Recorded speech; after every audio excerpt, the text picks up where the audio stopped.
So hi guys! Good day! This is Shubisir si Anyways, whenever vlog, welcome to this video. Ang ngayong video na po ay magluluto tayo ng ulam. So ayun, nakasaing na po tayo dito. Ayan. Mga ulam-ulam. And then nag-init tayo ng water dahil magluluto tayo ng noodles. So hindi muna tayo magkakarne. Ay actually, magkakarne pero light lang. Dahil meron tayong mga meron tayong naiuwi galing sa fiesta. So this is what we call BH care. So ayan, may tayo na kinahamunada natin. Pero i-stock muna natin yan. Ito muna yung lulutuin natin. Ayan. Wow, meron tayo. Dinuguan. Kita mo naman siya. Ito, i-slice ko kasi ihalo ko na to. Nilagay ko ng itlog para i-recycle natin para makain. Ito naman, masarap tong sabaw na to. So, karina to binili nila. It's karning para siya fritada. So, magluluto tayo ng itlog.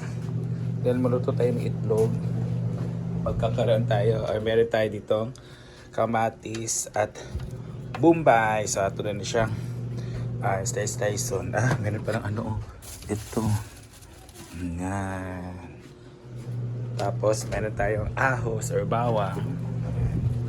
So, let's gonna make this mix. Kumukulo na siya, guys. So, let's halo our noodles. Ang noodles muna kami kasi naumay tayo sa karne. Pero may karne din naman kay konti.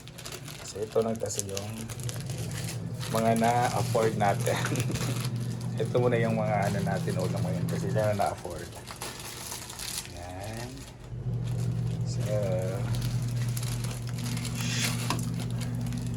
So dalawa po para sa aming apat. Paano kakabog na ang kanyang seasoning. Ang magpapasarap sa ating noodles. Lagyan po natin ng it's optional kunti asin para mas timplado siya. And let it boiled. Good job. That guys is halo-halo muna nato. Halo-halo. Okay, para ma-mix talaga yung mga nilagay nating seasoning at nung asin. So, while nagpapakulo tayo ay maligtas sa taani. So, this is our aromatics, no? Meron tayo so ito. And para sa atong egg kasi I like, hindi ko lang talaga sila. Love ko naman lahat ng klaseng egg. Pero mas love ko yung scramble. So, scramble talaga natin ito. At especially may gulay na masarap. Ayan. So, hati-hati lang natin ito para laapot sa bawang para sa ating ito mga karne na ilagyan natin i-recook natin para mas masarap siya. So kasi na palit. So meron kaming kids dito, si Papa siya lang nandito kaya siya yung utusan namin na bumili. So itong kamatis guys, pag under process siya sa cooking like isa or sabaw, pwede talagang hindi na kunin yung kaniyang buto. Tsaka lang daw siya kung tawag dito, kung salad or hindi na ma-process pa. Kaya matutunaw din naman siya sa about way. So process time. So, ito yung sibuyas. So ayan na ang ating itong humba na ito ngayon, doon na lang. So, itong i-slice kaya tagunan na ito itlog. So, meron tayong itlog na plain lang na scramble. Then, meron tayong egg with karne. So, naumay daw sa karne pero may karne din naman. No, kailangan natin siyang tawag dito, lutuin kaysa mapago. Yeah. Tignan mo sa binaka. Unsa nila. Sila makadman eh. Pasti. Na. Lakaw din sila dahil kanina. Lagyan natin ang asin. And kayo na bahala kung ano ilalagay nyo. Inubos ko kasi konti lang naman. And scramble! Yan. Wala natin pepper. Hey guys, after pagpainit ng mantika ay lagyan natin ang sibuyas at ahon. This is for our scramble. So pag scramble tayo guys, kailangan talagang lutuin muna ang aromatic para lutong-luto siya saka natin ilagay yung itlog. And meron tayo kamatis. Yun ang magpapasarap talaga. Ating scramble yung kamatis. So lutuin natin sa mga 20 seconds or 30 seconds. And after that, ilagay natin ang ating egg. Sarap, bango. Kapag ganun na po, lagyan na natin ang ating scrambled egg.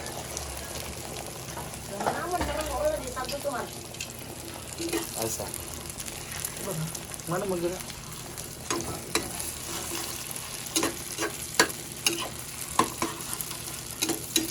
Oh, diba? Nice na ito sila. Sarap na itlog. And let's flip. Ooh. Flip. Another flip. Another flip. Lutong-luto ang ating mga aromatics. Ako rin ba guys na pagluluto talaga ng egg, gusto ko talagang merong para siyang pago-pago ganito-ganito. Kasi para siyang sarap talaga. No? Yan. So let's turn it off na kasi luto na. Sali na natin sa ating plate. Ayan na, parang siyang cupcake. So, sana? Cake, pancake. Diba? Egg. And magpapainit tayo ng mantika again. And pag mainit na, ihalo natin itong sibuyas at sumay. Or bawang at sibuyas. Ayan. Dito magsisisig tayo. Ihalo natin itong gutan at itong ahumba.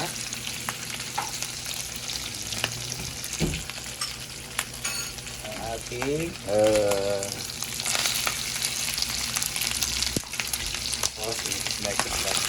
dinuguan at humba. This dinuguan ako nagluto niyan. Ito namang humba, si tatay nandun. Kasi pagdating ko na humba na siya kasi after ng mag-ihaw ng baboy sa bukid, sa pistahan, yun talaga yung una-una natin nagluto, humba at samunada. Pinakamunada na siya kung isa. Isip na siya guys. Ganyan, kung pala dagdag-lasa lang. Ayan. And snack us. Ooh.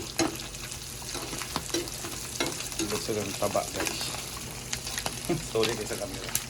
Kaya wala ko stand. Pinalo ko na ang ating egg to make it sisig.